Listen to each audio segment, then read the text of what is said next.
Hi, so it's me, Kirk, and finally, after 2 long years of stopping vlogging, I am back, and yeah, I'm excited to say that I'm already back.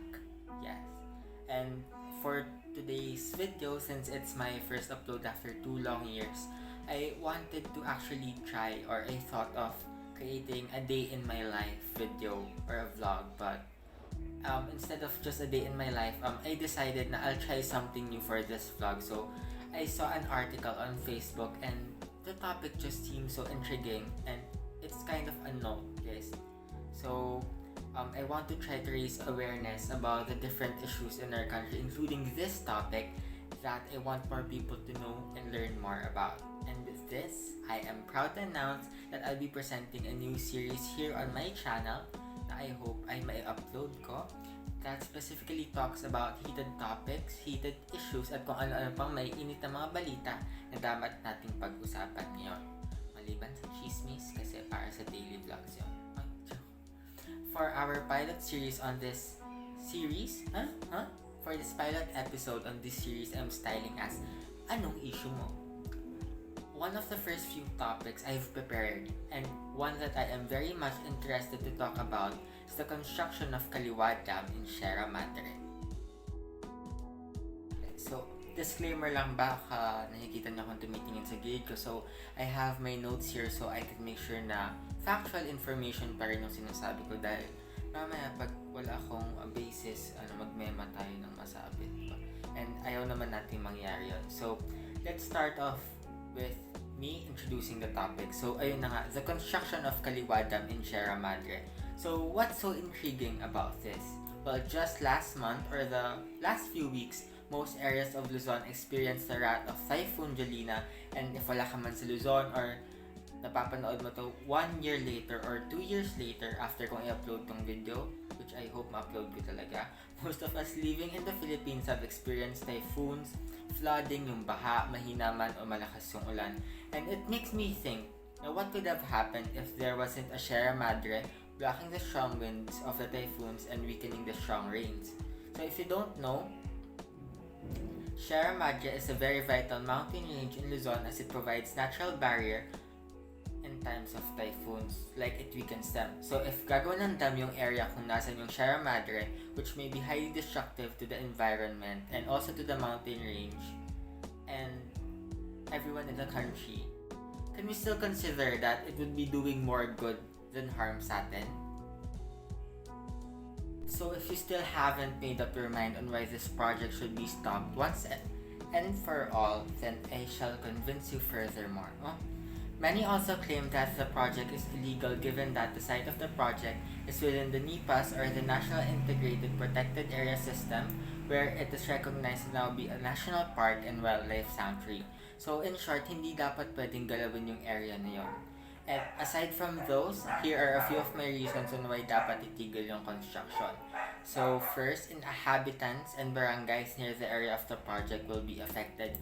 Pag ginawa yung dam, according to Harry Bon, almost 5,000 Dumagat Remontados indigenous natives would be asked to leave their homes if na-initiate yung project. Next, aside from that, communities in Rizal and Quezon would also be asked to relocate to other areas. Well, this is with compensation, but sapat ba yun to justify them leaving their homes? Next one, the construction will lead to deforestation of Sierra Madre and possible din na maapektuhan yung vegetation, yung harvest sa mga areas affecting the livelihood of more and more people. So, bakit mag-occur yung deforestation? Siyempre, kailangan mag-make way sa mga gagawing canals and facilities and the creation of roads, siyempre. And also, approximately 3,000 hectares of forest lands in Sierra Madre would be flooded if the dam is created. Aside from those, permanent na masisira yung forest landscape ng area ng Sierra Madre and wildlife will be affected as well as their natural habitats.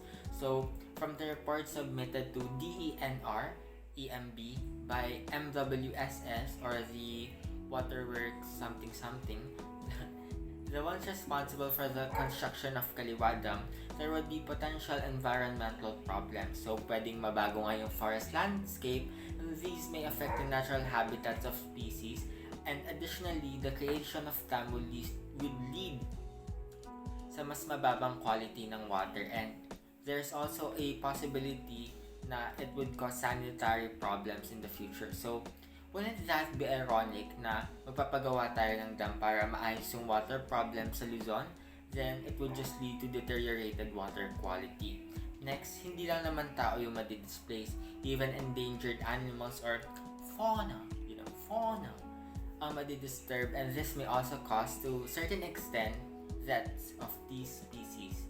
And lastly, walang masyadong ingay yung issue. So, if konti lang yung tao na aware, how can we convince everyone that there are huge negative impacts and risks that can affect every Filipino in the country, and it might also add to further social and environmental concerns.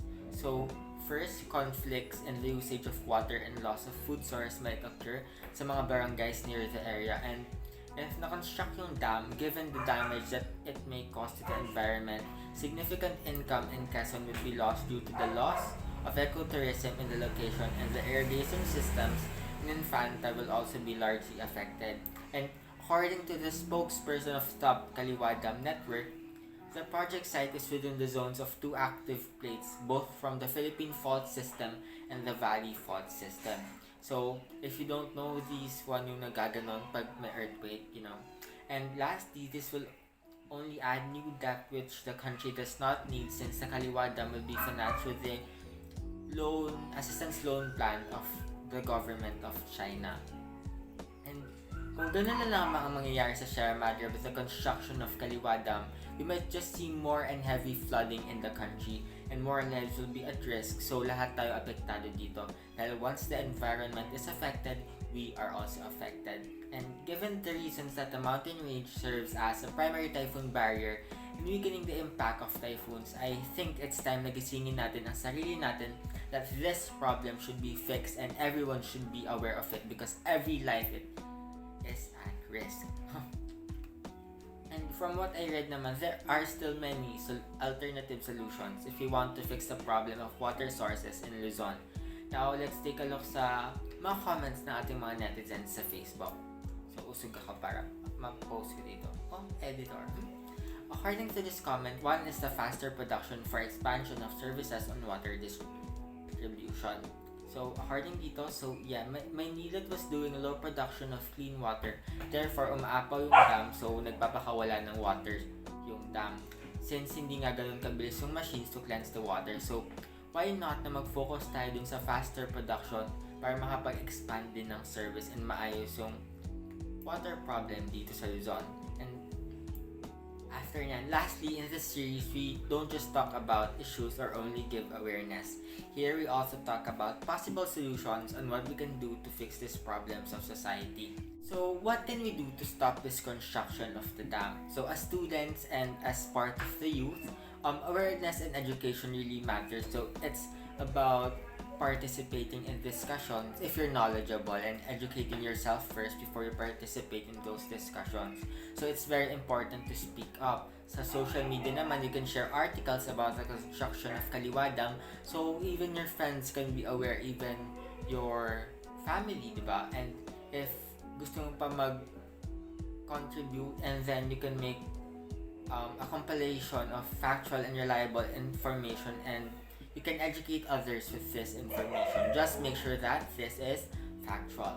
So, there are also a lot of organizations that you can see on social media platforms that are voicing their opinions on what can be done and why the construction of the dam should be stopped. And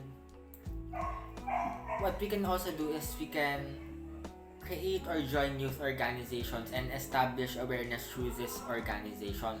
So we can create a Facebook page to tackle specific issues that the country experiences today.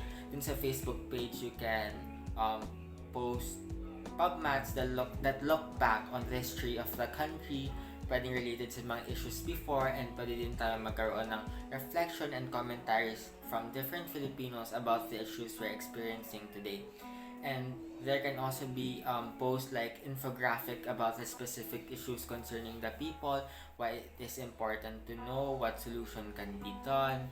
And if successful yung organization na yun, then there's also a possibility that you can partner with other non-government organizations, and even yung mga departments sa government if deemed necessary. And lastly, promise, last na to, promise. If we want to really stop the construction of Kaliwa Dam, and if we think that we deserve better, and we want what is best for our country and our environment, then for our legal age viewers, this upcoming halalan 2022, please, magparehistro at bumoto po kayo. We all deserve better governance, and our country deserves so much better. And for our minor viewers, please encourage your parents, your aunts, ang mga nakakatanda sa inyo to register and to vote, because every vote counts and every vote matters. So that's it for today's episode. If you want more content from this series, feel free to like, subscribe, and stand Treasure and Blackpink. May sing it. See you on the next episodes, and this is Kirk Kalope, and